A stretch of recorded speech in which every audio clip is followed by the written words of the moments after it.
C'est un projet d'abord et avant tout planifié pour des raisons de sécurité, mais qui a permis de créer un véritable centre des visiteurs qui fait que l'Assemblée nationale devient encore plus une maison citoyenne. On voulait aussi ajouter des salles de commission, la salle dans laquelle on se trouve, ajouter une nouvelle salle de commission parce qu'on avait un problème de tenir des commissions en temps opportun. On sait que l'Assemblée a seulement 2 vraies salles de commission parlementaire. On a le Salon Rouge qui est une salle de réception officielle de l'État, qui sert également pour les commissions parlementaires, et on a la salle des premiers ministres, où il n'y a pas de caméra. On ne peut pas recevoir de témoins. Donc, les députés nous demandaient à l'origine d'avoir des salles de commission.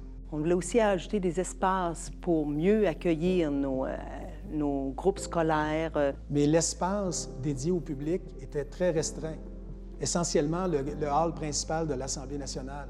Fait qu'il se déroulait beaucoup d'activités en même temps qui étaient très difficiles. Alors, ce qui a été fait ici, bien sûr, c'est un ajout contemporain, c'est un ajout moderne, mais ce qui est fascinant, c'est que c'est un ajout qui respecte totalement l'hôtel du Parlement.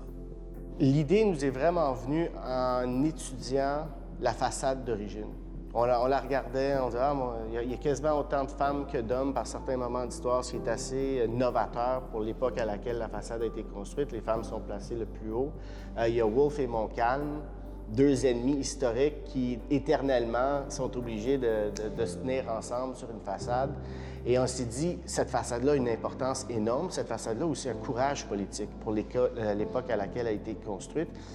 Où c'est qu'on va la mettre, l'entrée? Comment on va faire ça? Et on s'est dit, fondamentalement, si on respecte nos valeurs, l'entrée doit être ni à gauche ni à droite, mais au centre. Elle doit être équilibrée dans un espace neutre. Et cette entrée-là doit être le plus proche possible de la façade et ne doit pas distraire la lecture de la façade d'origine. L'Hôtel du Parlement, ça a 125 ans. C'est un bâtiment qui est emblématique. C'est un bâtiment en pierre. C'est un bâtiment qui a quand même une image de marque là, au Québec et partout à travers le monde. On voulait préserver ce bijou-là. Maintenant, le principal défi, c'était pas d'avoir un bâtiment moderne relié à un bâtiment patrimonial.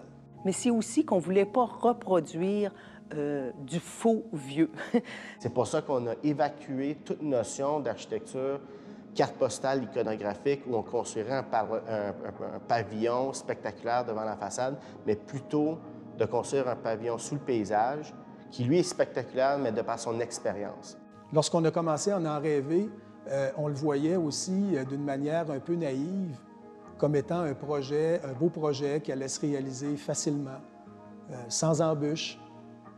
Et finalement, après coup, lorsqu'on déconstruit l'histoire, on se rend compte que c'était une aventure pas mal plus compliquée qu'on pensait, mais une aventure fascinante. Le premier grand défi, c'est un projet qui est au centre-ville de Québec, qui est dans une zone touristique. Alors, toute la circulation, toute la gestion du tourisme, des gens alentour, du bruit, parce qu'on a des hôtels, on a des activités qui s'y déroulent, tout ça, c'était quand même un arrimage assez important. Il faut comprendre qu'on vient construire un bâtiment de 5000 m² au socle d'une institution démocratique qui fonctionne, qui doit continuer à fonctionner. Un autre grand défi qu'on a eu dans ce projet-là, c'est creuser sous l'Hôtel du Parlement. On a un corridor qui relie le centre des visiteurs à la cour intérieure. Alors, on a supporté temporairement l'Hôtel du Parlement, puis on a creusé un tunnel. C'était un défi technique important. C'était un défi qu'on n'avait pas le droit à l'erreur. Et donc, toute la façade gauche a été retenue, soutenue temporairement. Elle n'a pas bougé d'un pouce pendant que les ouvriers ont creusé le tunnel sous le Parlement pour se rendre de l'autre côté.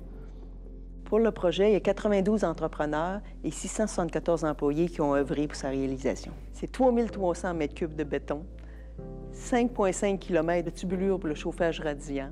Et ce qu'on a fait dans ce nouveau pavillon-là, et les gens le découvriront, c'est un véritable musée de la démocratie.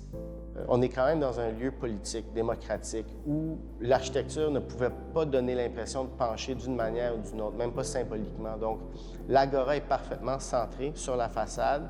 Elle a une couleur neutre, le blanc, mais de part et d'autre, on retrouve des espaces qui s'articulent et qui s'ancrent autour de cette agora-là, qui, eux, ont un sens plus politique. Donc, des espaces bleus, des espaces rouges. Et ces espaces-là réfèrent au Salon bleu et au Salon rouge du Parlement d'origine. C'est fascinant lorsqu'on circule dans ce nouvel espace-là, on découvre l'hôtel du Parlement sous des angles qu'on ne connaissait pas. Architecturalement, l'Hôtel du Parlement, c'est un bijou. C'est vraiment beau. C'est quelque chose qui est bien fait, qui est bien réalisé, même après toutes ces années. Puis ce qu'on a fait en avant, ça le met en valeur. J'aimerais ça que tout l'ensemble de la population partage cette joie-là que j'ai de voir ça. Nous, on aimerait que les gens retiennent que la plus haute instance dans une démocratie, c'est le citoyen et la citoyenne. C'est le poste le plus important et qu'ils utilisent l'Agora, qu'ils utilisent le pavillon d'accueil dans ce sens-là, avec un regard entre le passé et l'avenir.